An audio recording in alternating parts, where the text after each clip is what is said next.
Tucked between the coast and the countryside, Bunbury is known for its dolphins and country meets city charm. And there's more here than first meets the eye. With sister and friendship city relationships across China, Japan and Vietnam, Bunbury's deep international connections run quietly through life here, delighting locals and making international guests feel welcome all at once. These gardens recognise the sister city relationship with Setagaya, Japan. And they're just one sign of Bunbury's international heart. Local flavours, friendly faces. It's the perfect way to start the weekend. Jason, Velda, you've both had long-running personal and professional involvement with these international relationships. Velda, you've been involved from the start. How did it all begin? Our mayor and Jason's grandfather, they were interested in producing a relationship between the sister cities. The mayors both signed an agreement that Bunbury and Setagaya would be our new sister city.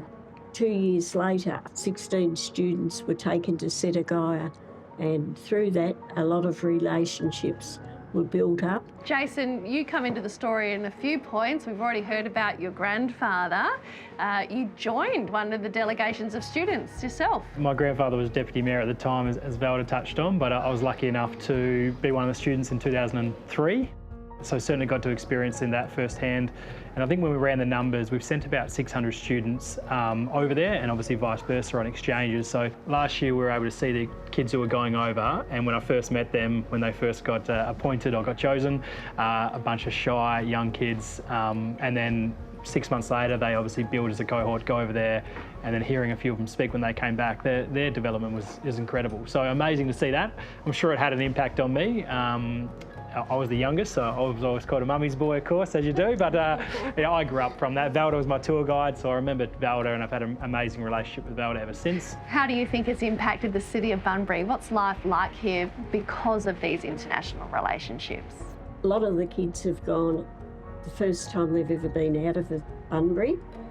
They've really grown. As Jason went, probably a shy boy, and I said, if you keep going as you are, you'll work out and have a really great life in something important. And look, he's our mayor. Here he is. So thanks, Velda. I should clip that. Can we make sure we get a copy of that? Don't worry.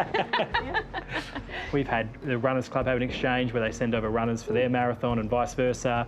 There's been some rugby exchanges where we've had rugby teams go over there. We've had university students go exchange between the University of Setagaya. So there's some great exchanges that have been built from this, and some lifelong friendships, which is obviously very important.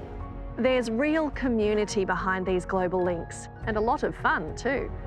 So Renee, the Southwest Japan Festival, what's it like? Oh, it's amazing. So it goes over for 2 weeks, the festival, and last year we had over 10,000 people engage in all the different activities that we have. Music, food, dance, tea ceremonies, cosplay, anime, as much as we can to share with the community, and yeah, brings us together to celebrate. Whether it's the international flavour, the culture, or just being out here in nature, Bunbury is full of quiet surprises.